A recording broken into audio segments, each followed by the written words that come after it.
What's up, YouTube? I am your host, Anything Billy. Today, we're going to be replacing front and rear brakes on this 2007 Subaru Outback. So let's get started.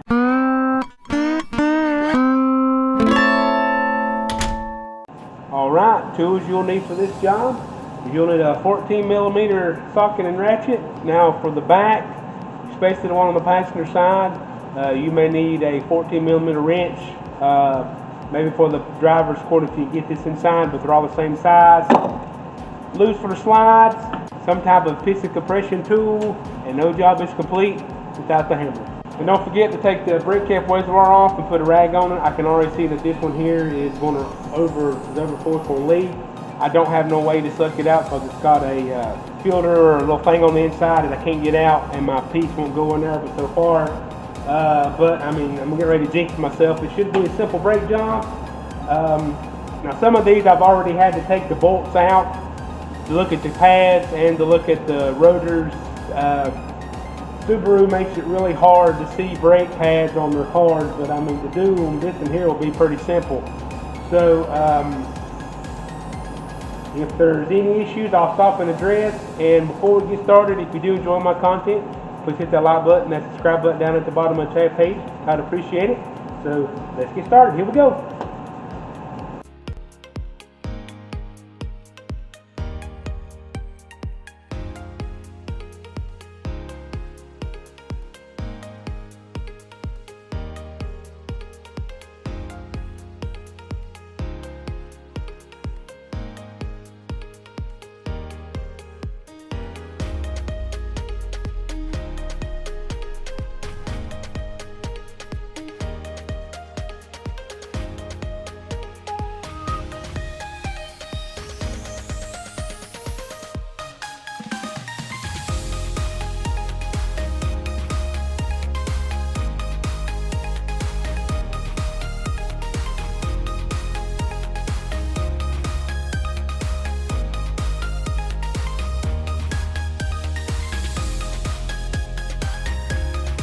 Alright, let me cut back in here and go over this a little bit.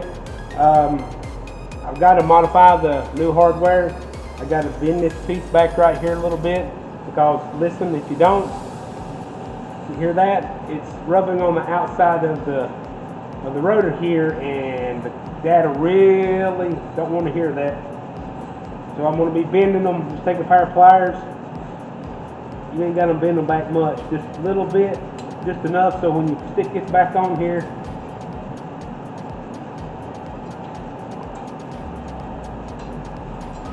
it's not going to be rubbing up against the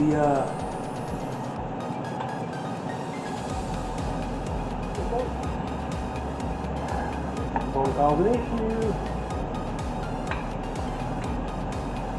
I don't know why they do that for, but see, even down here at the bottom it's the same way. It's just drilling on the bottom of the outside edge there. There we go.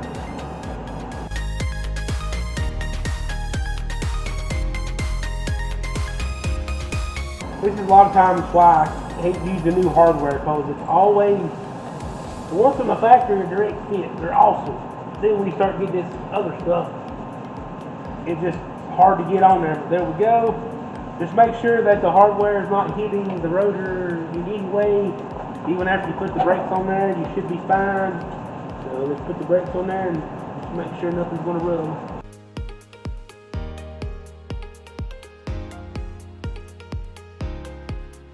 I don't like that either. Let me run over there and get this other one so I can put them on the bottom. So hang on tight. See, I told you I'd jinx myself. I said this is going to be a simple brake job, but every time I say that, it never is.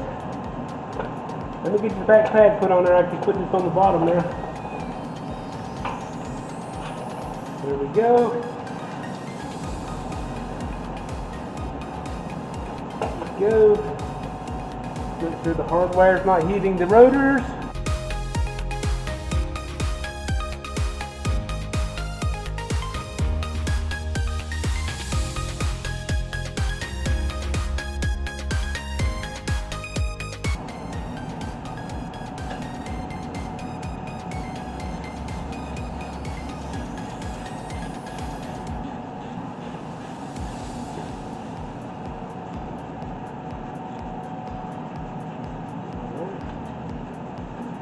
snug it up.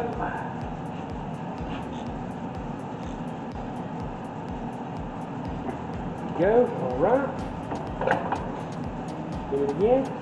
Yep. All right. On to the passenger side. All right. We're over here on the driver's side front. This is one of the ones that I had to take off to check everything. So we'll put it back. We'll take the top bolt off and let's put it back together. We're probably gonna have the same issue we did over yonder with the hardware. So bear with me and let me get it together.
All right, there is the passenger side front. Now let's move on to the back.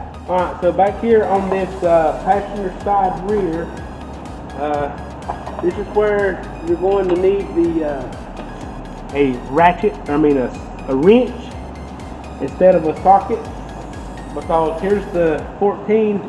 When you put it in there, you can't get it on you can't get it on there very well. You can and you can't because of this lip right here. I guess if you had a smaller ratchet you could, but I mean a 14 millimeter wrench will fit right on there, and they don't need to be He-Man tight, so that works out kind of well. So let's get these started and head to the other side.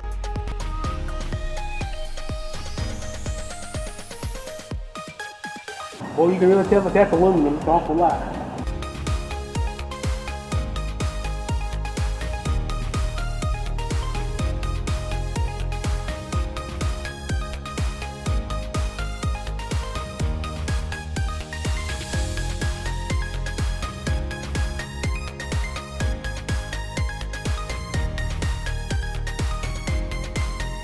Now you want to be careful because when you're on the front, it's a 2-piston, so it's going to go in really harder than a single piston. And when you get back here, this thing goes in so smooth, you got to be real slow and careful. You don't go too fast because you'll mess up the brake booster if you send the fluid back too fast. I know some people are going to say, well, just take the bleeder screw off and bleed it through there. Well, that's fine and dandy, as long as the bleeder screw ain't rusted. And what happens if you break the bleeder screw? When you got to call the customer and say, hey, I broke your bleeder screw, now you need to buy and replace the caliper, plus you got to get everything bled. So that's why I try not to go through the bleeder screw. I mean, that's probably the correct way to do it, but you know, some of these older vehicles that are rusty and old, you really don't want to do that. Come on, get started here.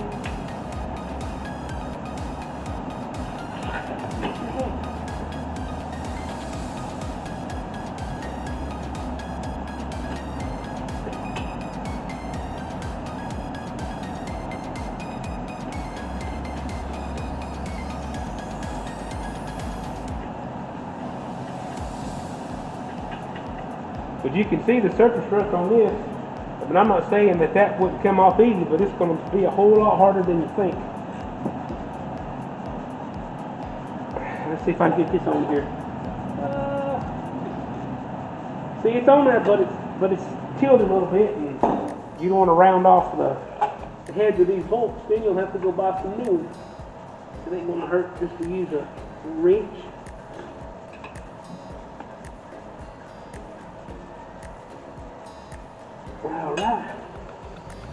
go. Spin it. Make sure it's not working. Oh yeah, two things before we head to the other side. Always make sure if you're doing back brakes, you got the parking brake off. I don't think I've ever said it in any of my videos, but the parking brake could be inside here, or it could be part of this. And if you got the parking brake on, you'll never get these off if they're part of that. So make sure you take the parking brake off before you do this. That's after you jack it up and secure. And always make sure you ain't got no kink in these caliper hoses right here, because if you got a kink, they won't be able to get fluid to them and they won't work. So that's something else you got to keep in mind as well. So let's move on over to the driver's side rear to finish up. So here's the other one that I had to take apart. Well, I think I took both of them, the back ones apart. I was able to get the ratchet into this one. I don't know if it's differently made or what, but I was able to do that. So I need to put the screw back in the bottom so I can break the top one loose.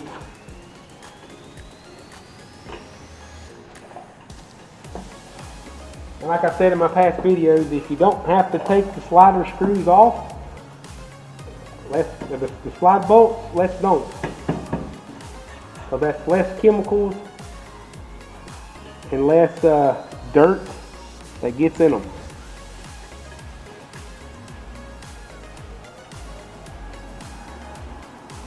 I mean, if they didn't move or if they were stuck, then yeah, we would have to take them apart and clean them up and put new grease or put new lubrication on them. But if they're not, then we're just gonna leave them alone. And this thing's got like 150,000 miles on it, so see if they moved. If they moved like really, if they didn't move like that, I would say let's take them off. But I mean, it turns and everything really well, so we're just gonna leave them alone.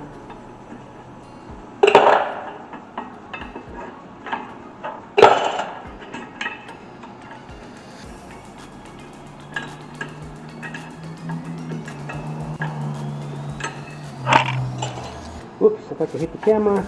It just sometimes this hardware can be a pain, so I mean, if you're doing it on your personal vehicle, unless it's damaged or it's falling apart, you really don't have to change it if you don't want to. Like I said, on your personal vehicle, but if you're doing it for somebody,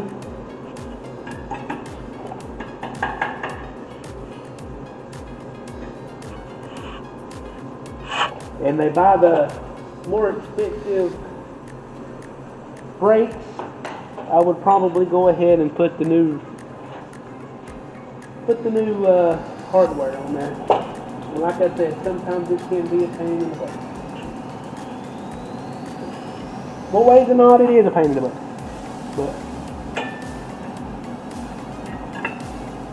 But if they look in there and they see nice shiny new brakes, and the rotors are all rusted, or they don't see new shiny hardware, they may wonder, well, what did you put on it? And I've noticed the back was now only got one squealer on the back. This side did not have any. I don't have any to put back on there either, so okay, don't want to go on there. Let me see if I can. Flashlight's here in my pocket.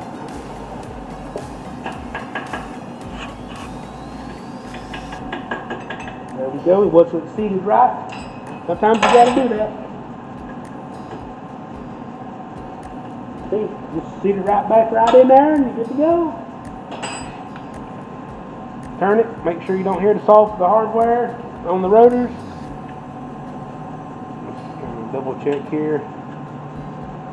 I'd hate to get this done, and this is for a gentleman's daughter. I hate for her to drive it for about 2 or 3 months and all of a sudden she hits the brakes and she hears that squeaking racket. That'd scare her to death. It wouldn't me. So, and it's going, it's real slow. So these are a whole lot easier to get in than the dual piston. Just go slow, not too fast. Goes in like a hot knife through butter. Oh yeah.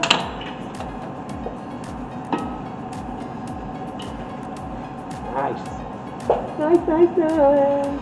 Yeah.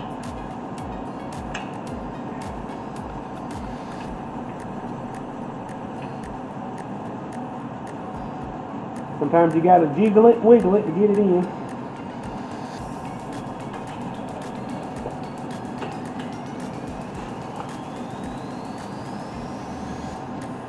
I know my big arm's in the way, I'm sorry.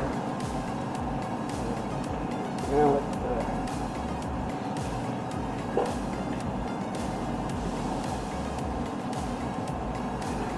I'm pretty sure I got this loose with this. Let's see. See, that side will fit in there, the other side won't. That's why I say you just need to get your 14 millimeter wrench and have it with you just in case. Alright, there's full brake job done on this Outback. So now all thing we have to do is put the wheels and tires back on it, put the brake cap back on the brake reservoir, and then I'll take it for a test drive.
And don't forget, the last thing you want to do before you hop in and take for a test drive is make sure you put the brake cap reservoir back on there and make sure it's full of brake fluid. It's hard to see in this one, but if you look closely, it does have some brake fluid on it. It did overflow like I thought it would. That's why you put that rag on there to catch that excess stuff. It ain't too big of a mess. A little brake clean will clean that right off. So let's take it for a test drive. Hello YouTube, welcome back to another test drive of this 2007 Subaru Outback. After you get the tires on it and everything, brake reservoir cap shut, you want to gently pat the brake until they get firm. It may take a little bit. Yep, once you got a firm paddle, you can start the vehicle. Pat them a few times to make sure it's good. Put it in reverse and back it out of the garage. As you back it out, just kind of easy tap on the brake, because we did do a full wheel brake job. You don't want to head out the back door and hit the brakes and not have anything. Since we did do a full wheel brake job, we'll test them here in the parking lot. All right, I'll see you out on the road. All right, like always, when you get out here on the highway, you want to listen to see if you hear any squeaks, any squeals, feel any vibrations, see any smoke. That'll let you know that if the calipers might be hung up, or if you had one that was hard to go in, then you maybe want to listen for that. I'm also making sure that the wheels and tires are on it secured. I mean, in the video you see me torque them every time, so if you do all that prior, you shouldn't have no big worry. I'm still skittish about this three-way stop sign here. I don't know if people's going to stop or not. The other day I was doing the test drive and somebody just barreled right through it. They didn't even slow down, stop or nothing. I'm like, yeah, good thing I stopped. Yep. Always make sure you have your little routine way you want to drive. Take the same drive every day, every time you do it. Do a test drive, that way you already know the bumps, the roads and everything. That way if you feel or hear anything weird, you know that it's not the road, that it's the car. If you take a different way every time, the road may be bumpy and you might not know that. That's what I always do. Take the same way every time. Whoa, there's a big old hole in the freaking road. Check out, big hole. Let me go through there, man. It'll mess up the alignment, maybe bust the tire thing. Careful. That was bad. There's that hole in the road. It's right there on that bridge too, right there. Man, that'll hurt. So far I don't feel any vibrations. Don't hear any squeaks, any squeals. The tires don't feel like they're wobbling. Brakes are pretty smooth. It is a busy Saturday, so I kind of can't, hit the brakes too awful much or do too much, because traffic's everywhere, behind me, in front of me, and everywhere. So as I turned here on the road that the chomp's on, everything felt pretty smooth and good. So I want to thank everybody for watching this video. Thank you for hanging out with me today. I hope my videos are educational. Like at the beginning, if you haven't subscribed to the channel, go ahead and do that. And until next time.